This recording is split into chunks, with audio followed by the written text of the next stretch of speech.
Hey, Maria, back with another video, part 2.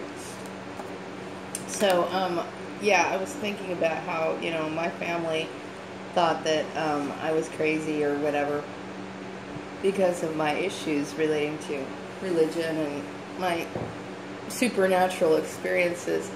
So, my thing is that they thought that I was mentally off, okay, which I'm not. They thought that I was mentally off. Then why would they make fun of that? That's my issue, okay? That's why I find it very difficult to forgive, because instead of helping somebody that's supposed to be struggling, you want to try and go and exploit that person. That's insane, really, that person's supposed to be helped, if that was the case, okay? And helped in a way that's constructive, not something that's, destructive. You don't set their jobs up and make their life miserable. The person's trying to, to raise a child or whatever. And the actual underlying motive behind it, to me, is just not something that, I can really relate to or understand or even kind of forgive. I struggle to do that. So, anyway, no, I mean, I'm not crazy at all, because I can make good judgments, and I make sound judgments, and, I would say that I'm responsible, and, of course, a lot of it's not my fault, the situation that I'm in, so, I'm a functional person, 100%, I know the difference between right from wrong. I know certain hunches that I shouldn't act on. Like I was making the comparison about how some people are crazy, okay? They are crazy. And so they'll start talking to people. Actually, you know what? I'm going to back that up, okay? Because I do think that certain people, like, for example, you might see some homeless people. Some of these people are crazy, but I do think there's a spiritual side to some of the things, like dementia and some of these mental illnesses. I really do think so. I do think that there's something more to it. Like, for example, I suspect things like people who hear voices could be clairaudient, and they might be hearing too many voices from the spiritual realm. So then on a medical level, some people will classify them as schizophrenic or somebody with multiple personality disorder, when on a spiritual level they may be experiencing all kinds of different entities that are literally tearing them apart. There's an example of that in the Bible where this man had many demons inside of him. So I suspect that some of that's like that, okay? But I'm not any of that. I mean, I'm somebody who can think with a sound mind. I'm not demonic. I mean, demonic activity, to me, is prevalent in society, okay? When people, like, for example, what happened in this gang stalking issue, the look in some of these people's eyes that I encountered, that's demonic. It's demonic, period. And you could tell demonic behavior by that like lustful look. I can't quite describe it, but no, there is absolutely nothing wrong with me. I'm 100% fully functional. That goes for like mental capabilities, as well as things like cognitive use and making sound judgments.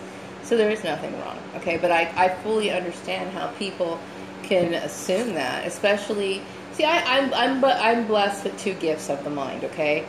I have a high intellectual, high IQ, and then I also have the gift of clairvoyance, okay? And how that happened, I suspect I probably got the intellectual abilities from my father, and then I probably inherited the clairvoyant gifts from my mother, and then they combined the 2, and ta-da, here's Maria, and that's pretty much how that worked. And, I consider it a blessing, okay? I really do. But it took a long time for me to realize that, because, growing up, you're awkward. You don't fit in, you know what I mean? And I remember sometimes, like, I had some friends, like, I remember in elementary school that would say that, they would call me like a know-it-all and stuff like that. When really, I wasn't trying to come off like that, but sometimes, like, kids who are in elementary and they school and they speak almost as if they've lived for like 50 years. They come off as real precocious. That's not what I was trying to be, but that was just who I was. You know what I mean? I had topics of interest that most kids didn't have at that age. So then, other kids are going to look at you like, oh, you're boring or whatever. When in fact, I never saw myself as boring. I just felt as though, I needed to be around people who had varied interests, because there were times where I could be totally goofy. I remember being in school and goofing off and telling stupid jokes and being the class clown or whatever, and I truly did enjoy some of those things. You know what I mean? I was thinking about some of that bullshit a couple of days ago, but there was a side of me that was always very serious when it came to certain things. You know what I mean? And that's one of them. And I spent a lot of time by myself, and then that's one of the reasons why I appreciated my relationship with the girl I met in 8th grade. Her name was Amanda. I appreciated her, even though I thought that she was very limited on her view when it came to her religion. But I could understand her point of view. But still, it was good to have somebody who I could have serious talks with, and instead of just always, laughing it up all the time, which she was very funny. I mean, she used to have me like laughing so hard that, that, sometimes I felt like I was going to pee my pants. I mean, that's how how funny she was. But she had this, ability to be funny, and she was also very serious. And that's one of the reasons why I enjoyed her so much, And that's the kind of relationships that I tend to gravitate towards. I like women who are very, well-rounded, or able to hold a good conversation, who, they're just all over the place, and that's the kind of people that I enjoy being around the most. But as far as my family's concerned, when you think about how it's really sad, because I think about how what people really think of their family members, if they believe that somehow there might be, I'm not handicapped by any means, but like, for example, what people really think about their family members if they feel as though something's wrong with them. You know what I mean? It's not looked upon like, there's no loving behavior directed towards them. It's always like some backstabbing or some sort of like sabotage or whatever, when in fact that shows a very strong level of cruelty on their part, one that just like, wow, that's very eye-opening to see that what people really think about their children. So when I see people with bumper stickers about their kid and how they love their kid with this particular disorder or whatever, sometimes I wonder about that. Are these one of these people that are trying to convince other people so they can convince themselves? And I hate to say that, but it's like, it's hard for me to understand or really believe that some people really give a shit about their kids. And how could I not feel that way? Especially when I've experienced very similar things, But it's funny how things turn out, I mean? How like you have these perceptions of people when you're younger, and then you find out that they're not exactly what you thought they were. Like, I'm sure there's people that went to school with me that if they were to see me, which I'm sure some of them have, because I know for a while I felt as though I was under surveillance in some way. You know what I mean? Like, for example, and I'm suspecting very up-close type surveillance. Like when I would go into certain stores, I really do think that I was being watched at certain times, okay? And then, hearing me talk and my behavior and the way that I act and the things I talk about, they're probably wondering, wow, how different I am. When really, I'm different in a lot of ways, more because I'm more cautious and more leery of certain things. But really, I'm just somebody who kind of grew into what I was already formulating at that time period, So yeah, high school was rough for me, and I didn't like it at all. I did enjoy. I had a lot of psychic experiences in high school, And even in high school, like by the time my sister, I inherited her bedroom. So, my sister had the old room that we used to share, and I was in my other room.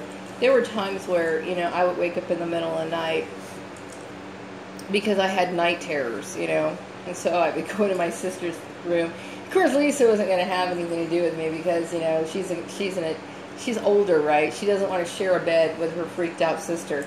But, I remember thinking, okay, if I was to ever get married, this is terrible, right? But I kept thinking the reason why I'd get married is because I'd want somebody to stay in bed with me because I didn't want to be alone in the dark. I was terrified of being by myself. You know what I mean? And there were times where I would try to crack the door open. Now I can sleep. I like the darkness. I'm totally fine with being in the dark. But there, for a long time, I didn't want to sleep in the dark. Because I knew shit like that was going to happen. Also, certain things would trigger paranormal things. Like if my mom was watching a movie. And I do think certain things that you bring in your house are gateways to, like, opening up maybe portals or something. I don't know what it is, but certain movies or whatever that are made, like, for example, I know some people have reported all kinds of weird things about the movie Poltergeist. Personally, I thought that movie was really kind of weak. But, and then the movie, I think, Amityville Horror, I think also people reported weird paranormal phenomena occurring. But there were certain shows that my mom would watch in the middle of the night, and because she watched them, I felt, I experienced stuff. I wasn't watching them myself, but I could hear, like, the dialogue, and I could hear the music in the background. And then I kept thinking, oh shit, I feel like something's going to happen tonight. And lo and behold, I would have to deal with some bullshit, So, now, I watch some paranormal movies. There was a movie I tried to watch at the movie theater. Because now, I like some paranormal movies, okay? But very few of them are written well, okay? Most of them are written in a way that are so unrealistic that I can't stand it. And because of the special effects, it comes off even more ridiculous, so then I just don't even want to pay any attention. But I would say the best paranormal movie that I ever saw would probably be something like Carrie or something. Okay, why? Because a lot of it's not really relying on special effects. It really makes a lot of sense, and it's somewhat okay. I'm not saying all of it was realistic, but I would say that it was fairly understandable. That's what I'll say. So I would say that some of the things that in that movie are relatable, but yeah, it's kind of a surprise, that after all these years, this is the person that I am, and people were wrong about me. I would think that my family should be shocked, because all these years they were, like, labeling me something, and I really wasn't. You can live under the same roof with a person and never really know them. I remember somebody telling me that. This old lady that I met on Lancaster Boulevard, she had this really old house, And, of course, I was always, like, walking around looking at old houses. And she was crying. She, I don't know why people tell me their problems, but she started telling me her problems. She started crying and telling me that she lost her husband. And, of course, I'm starting to feel sorry for her, right? So, I spent, like, I don't know, maybe about 45 minutes talking to her, and she was talking about, her husband and stuff like that. And they were married for so many years. And then I thought, she was telling me that, there was always something new that she would discover about her husband. And then she said, there's, you can be with somebody for pretty much your entire life and still not know them. I guess she really appreciated him after he died, and she was thinking that, every day, he was revealing something different about himself, and she loved him more and more and more. But the thing is that I kept thinking in different ways, yeah, you can live under the same roof, and you can be with somebody for a very long period of time and not really know them. And I think that's exactly the case what happened to me, but in a bad way. But in a really bad way. Where, like, my family was around me, and they were just fixated on one particular thing. And and kind of trapping me into their mindset. Like, they already painted me out to be something, so in their mind they couldn't see it any other way, which I think, because of the social pressure, that did change a lot for me, because I started off fine, and then when I got to be a teenager, I started stuttering a lot, or not wanting to finish sentences, and I think a lot of people may be able to overcome their speech impediments if they're out of the wrong environment. Now, some people actually have brain damage or something about their mental functions where that's preventing them from actually completing whole sentences. But in my case, it was because of social anxiety, and I was just not really, in a way, I couldn't really communicate the way that most people did because I was too nervous and too sick. And then I got to the point where it's like, I started really looking at people, and I realized that people who behave that way aren't worth it. And I started hating them. You know what I mean? So when I think of hatred, I think hatred could be converted into something positive. You know what I mean? Instead of, obviously you can't kill these people. So what you do is you rise up and you stand up for yourself. And so I've learned how to look at people for what they are. People who treat me in a way, then, why should I have any sort of respect for them? Why? If I see them laying dead on the street, why should I make an effort to save them? If anything, I should laugh in their face. That's exactly how I look at it. Eye for an eye. Because people who put you in certain situations and they don't give a flying fuck, then why should I make an effort to give a shit about them? And that's the way I look at it. And some people say, well, forgive them. How about me not know them at all? That's pretty much how I look at it. Sounds rough, but some people can inflict so much abuse on you. So much. And they can take so much out of your life. That's the only thing you can do. That's all you can do. Because no matter how you slice it, whether they thought I was crazy or whatever, how could you treat someone that way? How could you let a woman struggle with a child and then fuck with her jobs and shit like that? How could you sit there and do shit like that? That I can't understand.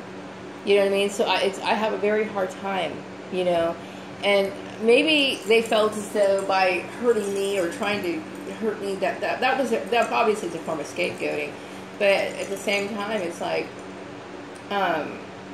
that's cruel. It's evil. You know what I mean? It's absolutely evil. But I'm glad to say that I'm not crazy, though.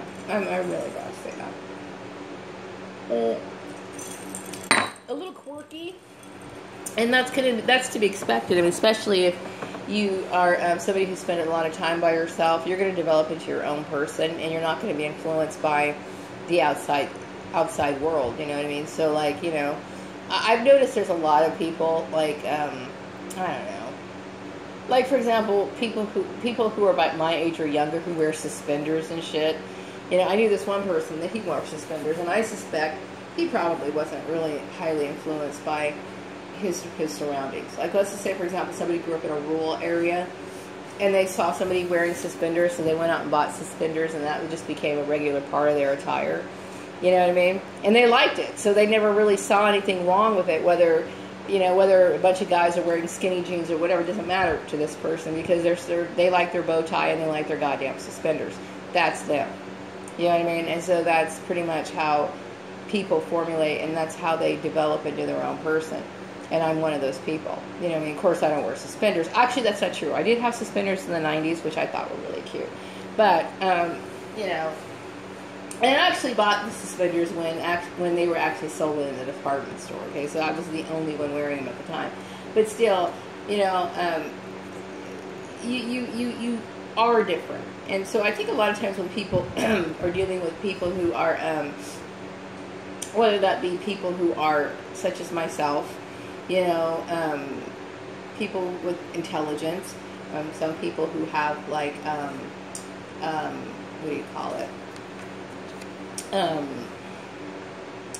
don't want to say mental disorders, but for example, I don't know, like Asperger's or slight forms of autism or whatever, they too tend to be that way. they tend to be, individualist on a certain level. You know what I mean? They tend to kind of be in their own little boxy world or whatever. And some people get real forceful with them. They want to make them normal.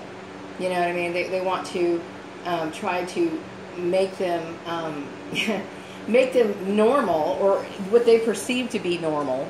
You know what I mean? Like everybody else, so that they could, try to fit in. And really, that's never going to work, because anybody who has half a brain is going to look through that and see that that's not right. And that's not to say that, I could easily assimilate. I could assimilate into groups if my family was involved in it. I have no problem with being social at all. But my family has always been there to sabotage it each and every time. So, anyway. And this is part 2. Getting kind of tired since my air conditioning is messed up. Well, it's not really messed up, but I don't have the air conditioner in the living room. I had to move to the kitchen because the system shut down again. So my bedroom is cooling down pretty soon. I'm getting ready to head on to bed, So I just thought I'd make this part 2 video, and I'm posting it on my other channel because I try to keep things that relate to even my old channel. Like, I know I talk a lot about gang stalking. I know the whole thing about the gang stalking, and I put the pieces together, and I get it. Okay, a bunch of people violating rules and people getting arrogant and thinking that they have a right to say so, and it is a lot to think about because there's so many people involved, and you're like, how did these people get involved? But okay, I get it. Okay, so I'm not really so much harping on the gang stalking issue, but hopefully what I will do in the future with that channel, and I've been thinking a lot about it. I know that I need to put like educational things in place. Not that you guys need to hear it, okay, because you guys have already heard it, okay, but it needs to be put in a format to where other people can see it. And hopefully, this will help this problem, because I do think that it is a problem.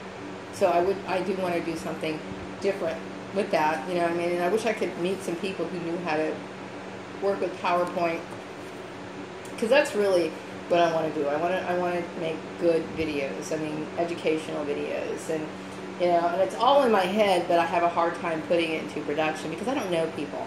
So if I can meet somebody who knows how to do PowerPoint, or that would make me very happy. I have a few spreadsheets, or not spreadsheets, things that I started working on my Office Libra, which is another. It's kind of funny because the lady I talked to, she's stuck with Office Libra too, and I'm like, do all TIs have Office Libra? I wonder, should I take some sort of poll or something? But it can be converted. So anything that I create on Office Libra can also be converted to PowerPoint and vice versa.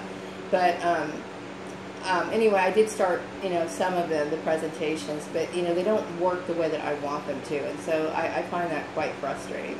So anyway, I'm going to wrap this video up, and I will be back with another one tomorrow. Have a great day.